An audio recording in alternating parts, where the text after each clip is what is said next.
Hello and welcome to True Crime Rocket Science, the most authentic voice in true crime. The search for one white Elantra just got curiouser and curiouser. And to be honest, when I read the headline on Fox News, 90 white Elantras, I initially read 90 white elephants. And isn't that in a way what it feels like we're looking for?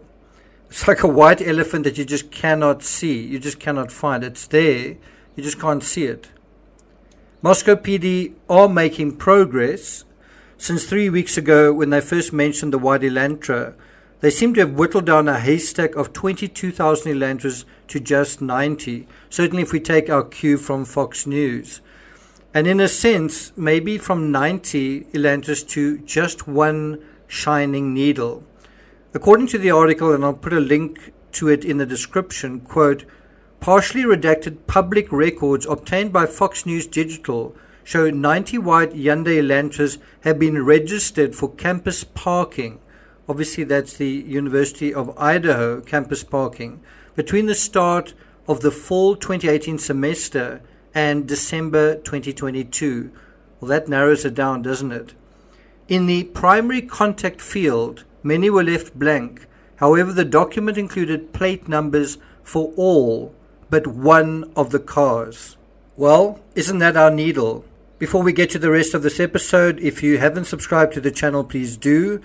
To the many thousands of you who have subscribed, welcome to the channel. We at this channel we try to be curious in our approach. We try not to come up with a scenario right in the beginning and then defend it like it's a fortress and we are soldiers defending the fortress. We try to actively, if you think about the word investigate, you are trying to discover, you are trying to find something out. And certainly, we're only 40 days out. There's a lot we still need to do. There's a lot we still need to know. And so instead of sensationalizing, instead of dramatizing, instead of fictionalizing, all we're trying to do is find the facts and put those facts together in a cogent scenario. If that's the kind of thing you're interested in, if you're interested in true crime, and if you're enjoying this episode, please like, share, leave a comment, and let's get started. So I want to draw your attention to this image from the document. It's redacted, but it is a document that Fox News found, I think, through a public records request.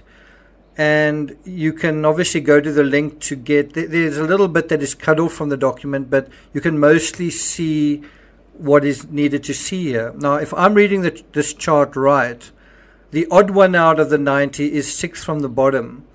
It may also be the only vehicle where a VIN had to be provided. Now, although that VIN may be a clue, it may be the clue that breaks this mystery camel's back. It may also be the reason why the cops can't narrow the focus down from 90 to 1. Wouldn't it be easy if you simply found, if there was simply a license plate on some of that CCTV footage? Wouldn't that make it so much easier? Wouldn't it be easy if you had some of the usual suspects that everyone thinks has committed this crime? Well, you simply go into their garage, see the vehicle, and it's case closed.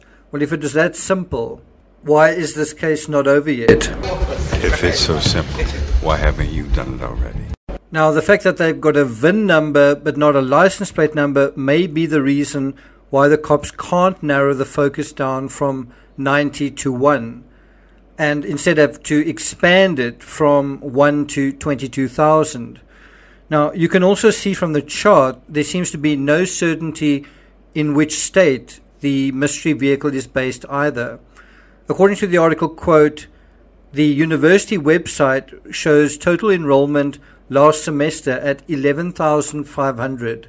Now, of course, as time goes by and it becomes more and more frustrating, we are frustrated in our efforts to track down this vehicle.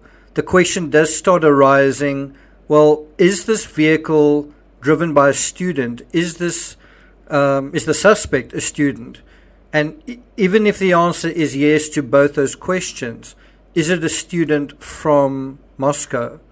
And we are going to be dealing with that question in an upcoming episode.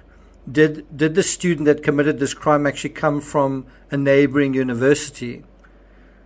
In any event, using the original analogy, how do you search for a needle in a haystack? If you compare the search for this vehicle, how do you find the Elantra you want out of a haystack of 22,000?